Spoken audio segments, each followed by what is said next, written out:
Everybody, Nick here, and today I got a review for you of this little guy. This is the steel Will Cutjack in the FRN, fiberglass reinforced nylon, and D2 steel arrangement. And this is the 3.5-inch model rather than the 3-inch model. But to do a size comparison, here is a 3-inch model, although this is the upgraded M390 version. Right here is your Ontario Rat number 1 in D2 steel. Right here is your Ontario Rat number 2 in OS 8 steel, which is sad. And right here is your Spyderco Delica as always. So what we can see here is that this is not a small knife, but you know, compared to a lot of 3.5s, it's not huge either. Here it is next to your Spyderco PM2, for instance. So anyways, this has been a hotly contested, or a hotly requested review, and let's go on ahead and jump into the good, the great, the bad, and the ugly of this particular little piece here. Okay, so on the good side, first off, I like the FRN here and the texture they've applied to it. FRN, a fiberglass reinforced nylon, is a material that is not itself inherently, well, non-slippery. But they've done this texture here, and you can see if we look closely, it's almost like a diamond platey sort of texture, and it works very nicely. And in some ways, it's less aggressive than something like Spyderco has done here, and feels a little nicer on the hand. And so I like the fact not only that they're using the FRN, but they've given it a nice sort of texture. It's a good compromise between too grippy and not grippy enough. Speaking of grippitude, this is a very ergonomic knife, and that helps this stay in the hand. Just with these 3 fingers, one in the choil, one on the thumb ramp, and then one down here, this is just not going anywhere. I have a super secure grip on this knife, and then when you add in the swell in the back here, this is just a very, very nicely ergonomic knife. Whether you're holding it like this, you can choke back a little bit, and that still works nicely. You can go to a hammer grip. You could even use a reverse grip if you want to. Maybe even put jimping on the back there. This is just really well designed for the hand, and I appreciate that very much. Oftentimes, budget knives are not done that way, and so that's great to see. Another thing that's great to see is this blade. The blade is made of D2 steel, and D2 steel is absolutely a solid steel. It's not top of the line, but you know what? It's close enough that it's fine. It's great to go for everybody. But it's done well here, because the stock on this guy is relatively thin. You can see here it's a little bit wider than the Spyderco Delica, but the stock is very tall. And a tall blade with thin stock make for a relatively good grind. And in fact, indeed, this is a relatively thin behind-the-edge sort of knife.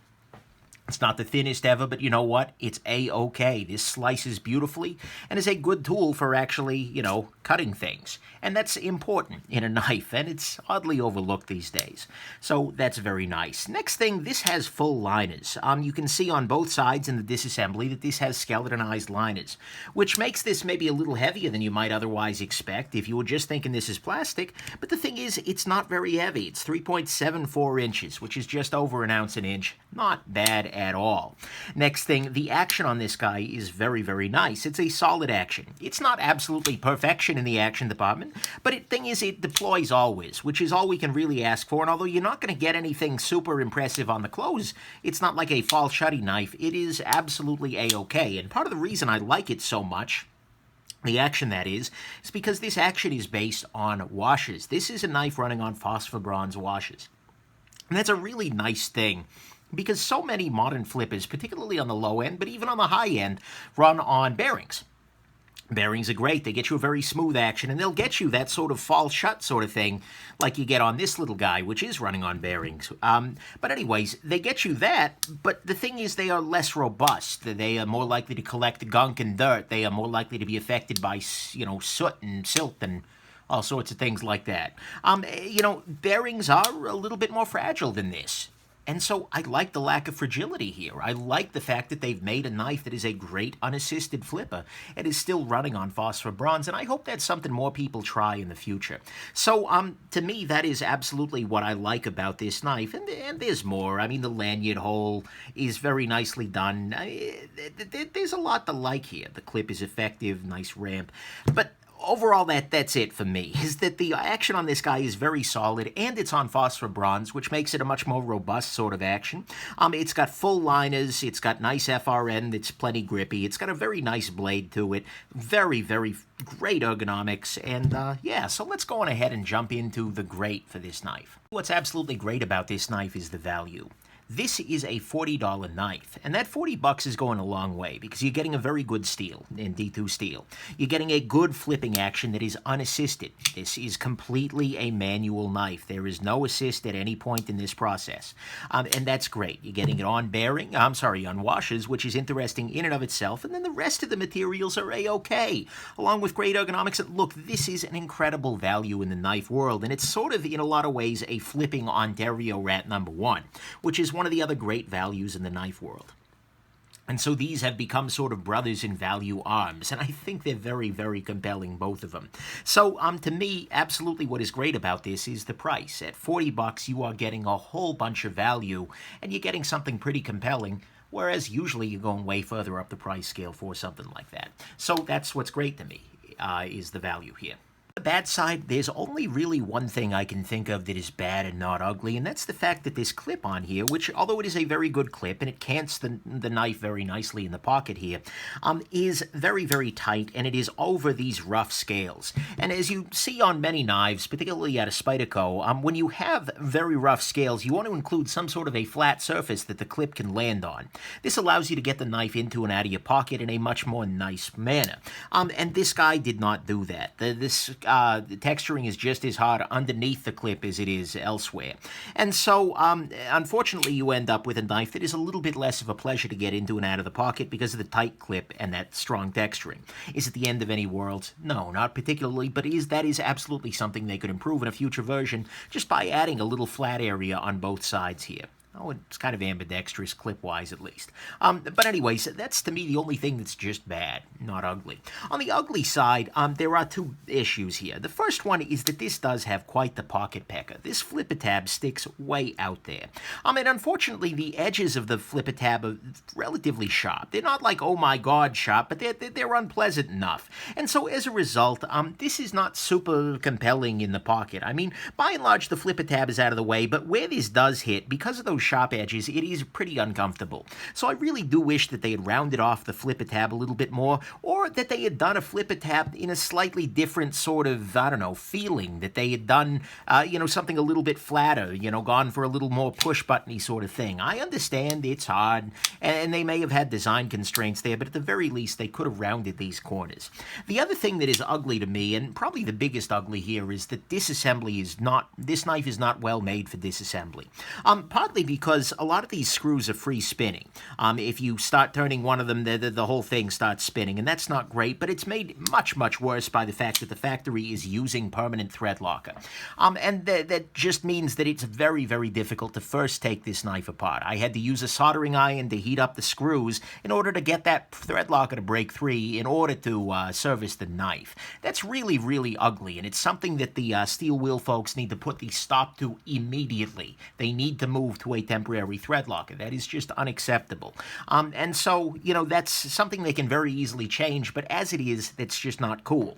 And so, those are the ugly things to me, is that because of the free spinning screws and the permanent thread locker, it's not great to disassemble, although it's perfectly serviceable after that. And then, unfortunately, it does have quite the pocket pecker going, which makes this less fun to carry, particularly with the sharp edges on it, than it could have otherwise been. So, there you go. That's the ugly. And let's jump into the final conclusions. Look, this is a great knife. And the more I sit here, the more takes I do in this conclusion, the more I agree with that statement.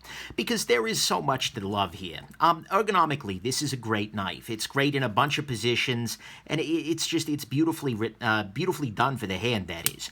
It has an incredible action. Especially on phosphor-bronze, but regardless, it's a good action, and it flips beautifully, reliably, and unassistedly, which is great. The blade on it is great. It's a great steel. It's thin behind the edge. There's not much more I could ask for out of the blade. In fact, the issues on this knife are all told, aside from one, really just not that substantial. Yeah, the clip's on a rough area, and the pocket, the flipper tab needs some chamfering pretty badly, and really the only major, like, oh my god, this is terribly ugly issue is the thread locker, and that's something that they can fix by calling the factory and saying, bad factory, bad, no permanent thread locker, and moving on with their life. And that's something they could do without even telling anybody, and just kind of improve the entire lineup. But anyways, maybe I'm a little more opinionated there than some.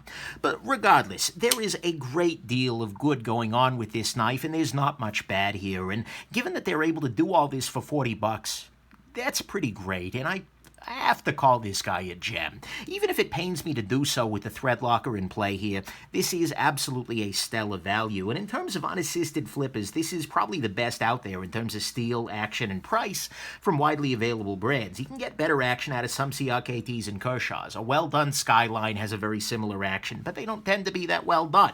And similarly, the CRKT Wrinkle, the one that looks like the third, and then the Swindle, I want to say, is another really those are great unassisted flippers, but this one just is doing everything else better. And, you know, of course, if you're willing to play the Chinese micro-brand lottery, sure, you can do a little bit better. But honestly, in terms of widely available brands, this is on top. And this has kind of entered into my pantheon of budget knives I'm going to be recommending a great deal. Historically, in this $40 range, the Rat 1 and D2 steel has always been sort of my top pick. And then if you're willing to deal with an assist, then you would go with the Kershaw Dividend here. But the steel will here in the middle, man, that's really freaking compelling. Because now you can get unassisted, you can get a better steel than this guy, and, you know, this guy is lighter than the D2 Rat. This is just a great freaking knife. And so that is my final conclusion, is that this is just a great freaking knife. If you buy this guy, you are probably going to love it. And if you buy the 3-inch model, which is a smaller version, you're probably going to love that too. And frankly, to me, the D2 model is a little more compelling than the higher-end version, but that's another video for another day. But final conclusion, I love this knife. They've done a great job here. Man, have they really... They're hitting the value thing out of the park, and so... there you go. If you want a budget flipper, you should probably buy this knife. And frankly, if you just want a budget knife, this is a pretty damn good one to consider anyways. So, hope this has been interesting for you. Steel will work on the damn threadlocker, but aside from that, keep up the good work. And everybody else, hope this has been interesting and that this steel will bring you joy as you think about it later on in the day. Okay, that didn't work. Anyways, hope this was interesting and that I've proved to you that this can cut jack. There we go. That's better. And that you have yourself a wonderful rest of your day. Bye now.